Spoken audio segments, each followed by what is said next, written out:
কাগজ কলমে বাজার দরের চেয়ে কম মুনাফা দেখে রাষ্ট্রায়ত্ত প্রতিষ্ঠানের অর্থ এফডিআর করা হয়। কারসাজি করে আড়াল করা 1 থেকে 3.5% মুনাফার টাকা কার পকেটে গেছে তার নেই কোনো হদিশ। আর এতে করে রাষ্ট্রের ক্ষতি হয়েছে প্রায় 550 কোটি টাকা। এমন জালিয়াতি হয়েছে বাংলাদেশ পেট্রোলিয়াম কর্পোরেশন বিপিসিতে। প্রতিষ্ঠানটির 3 বছরের নিরীক্ষা প্রতিবেদন পর্যালোচনা করে সরকারি অর্থ তছরূপের সত্যতা মিলেছে ডিবিসি নিউজের অনুসন্ধানে।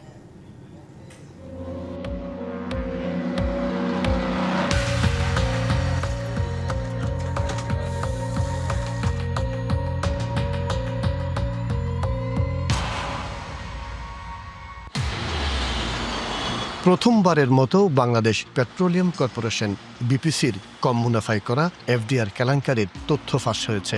2021-22 অর্থবছর পর্যন্ত আগের বছরগুলোতে তেল বিপণনকারী 3 প্রতিষ্ঠান পদ্মা, মেঘনা ও যমুনার মতো স্বাভাবিক বা বেশি মুনাফায় এফডিআর করা হলেও 2022-23, 2023-24 ও 2024-25 অর্থবছরে বিপিসির বড় অঙ্কের টাকা বিভিন্ন ব্যাংকে এফডিআর করা হয় অস্বাভাবিক কম মুনাফায়। অনুসন্ধানে দেখা যায় রাষ্ট্রায়ত্ত অংশীদারি ব্যাংকে 2022-2023 অর্থবছরে পদ্মা অয়েলের তুলনায় গড়ে 1 থেকে 1.5% কম মুনাফায় এফডিআর করা হয় বিপিসির 6,857 কোটি টাকা। বিশাল অঙ্কের টাকার বিপরীতে 5.50% ও 6% হিসাবে মুনাফা রাখা হয়। একই বছরের পদ্মা অয়েলের বিভিন্ন ব্যাংকে রাখা এফডিআর এর মুনাফা ধরা হয় 6 থেকে 8%। 2022-2023 অর্থবছরে বিপিসি এফডিআর এর বিপরীতে প্রায় 95 কোটি টাকা কম মুনাফা করেছে। 2023-2024 অর্থবছরে 7,648 কোটি টাকা বিভিন্ন ব্যাংকে এফডিআর করে বিপিসি। এতে 2,132 কোটি টাকা 7 থেকে 9% হিসাবে এবং 5,516 কোটি টাকা রাখা হয় 6.50% থেকে 7.50% মুনাফায়। একই বছর পদ্মা অয়েলের এফডিআর এর মুনাফা ছিল 9.75 থেকে 11.50%। এতে গড়ে 2.62 থেকে 3.62% কম মুনাফা হয় বিপিসির। এক্ষেত্রে প্রায় 256 কোটি টাকা কম মুনাফা করে বিপিসি। সবশেষ 2024-2025 অর্থ বছরে 7,662 কোটি টাকা বিভিন্ন ব্যাংকে এফডিআর করে বিপিসি। এর মধ্যে 1,828 কোটি টাকা 10.50 থেকে 12% এবং 5,834 কোটি টাকা 6.50 থেকে 7.50% মুনাফায় এফডিআর করা হয়। একই অর্থ বছরে পদ্মা অয়েলের করা এফডিআর এর বিপরীতে মুনাফা ধরা হয় 11% থেকে 12.50%। এতে প্রায় 184 কোটি টাকা কম মুনাফা করে বিপিসি। 3 অর্থ বছরের টাকা হিসেব করলে দেখা যায় প্রায় 550 কোটি টাকার বেশি মুনাফা হারিয়েছে বিপিসি। কঠোর গোপনীয়তার সাথে কারসাজির কাজটি করেন বিপিসির শীর্ষ কর্মকর্তারা। ঈদ আসবে, সাথে ক্যাশব্যাকও আসবে। নিজের বা প্রিয়জনের জন্য কেনাকাটায় এবারও নগদ পেমেন্টে পাচ্ছেন দারুণ ক্যাশব্যাক। তাই যাই কিনুন, পেমেন্ট করুন নগদে। 3 অর্থ বছরে বিপিসির হিসাব বিভাগের দায়িত্বে ছিলেন মহাব্যবস্থাপক এটিএম সেলিম। কম মুনাফায় কেন এফডিআর করা হয়েছিল বিষয়টি নিয়ে ক্যামেরার সামনে কথা বলতে রাজি হননি তিনি। এর পরে ডাইরেক্টর আছে না, ডাইরেক্টরের পরে চেয়ারম্যান আছে না, আমি তো মাঝামাঝি। আমার নিজও আছে, উপরও আছে।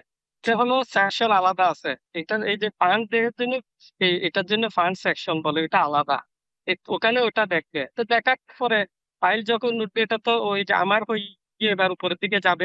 2021 সাল থেকে 2024 সাল পর্যন্ত বিপিসির চেয়ারম্যান ছিলেন এবিএম আজাদ। চাকরি থেকে অবসরের পর বর্তমানে অবস্থান করছেন বিদেশে। 2024 সালের এপ্রিলে যোগ দেন আমিনুল আহসান। সম্প্রতি ওই কর্মকর্তাকে ওএসডি করা হয়। কোনো জিনিস প্রসেস সিস্টেমে যে প্রসেস, সেই প্রসেস এখন আমি যে প্রসেসে ওয়ান অফ দি পার্ট।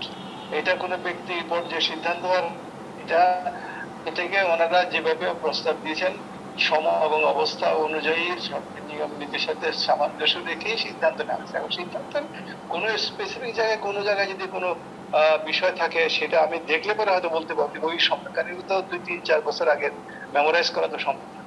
নতুন করে এফডিআর কোনো এফডিআর করা সেন্টেন্স বলছে অনেক আসছে প্রচুর। এটা নিয়ে আমি খুব চাপে ছিলাম, বাট আমি স্ট্রিক্ট ছিলাম যে আমি জিরো যে আমি করবো না।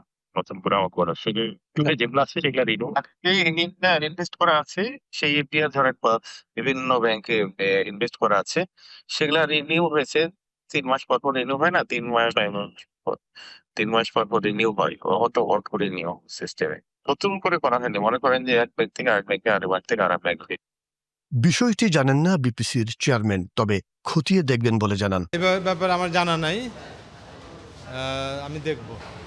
তবে এটুকু জেনে রেখেন যে সরকারি ব্যাংকের ক্ষেত্রে রেট কম হয়, বেসরকারি ব্যাংকের ক্ষেত্রে রেট বেশি হয়। অভিযোগ উঠেছে কম মুনাফায় এফডিআর রেখে যোগ সাদস্যের মাধ্যমে কমিশন ভাগবাটোয়ারা করেছেন সাবেক চেয়ারম্যান, পরিচালক ও মহাব্যবস্থাপক সহ বিপিসির সংশ্লিষ্ট কর্মকর্তারা। কম মুনাফায় কেন এফডিআর করা হয়েছিল তা তদন্ত করে ব্যবস্থা নেওয়ার পরামর্শ বিশিষ্টজনদের। কম রেটে করার অর্থ টাকাটা ভাগাভাগি করেছে সরকার, জনগণ, দেশ ক্ষতিগ্রস্ত হয়েছে, তারা ব্যক্তিগতভাবে লাভবান হয়েছে।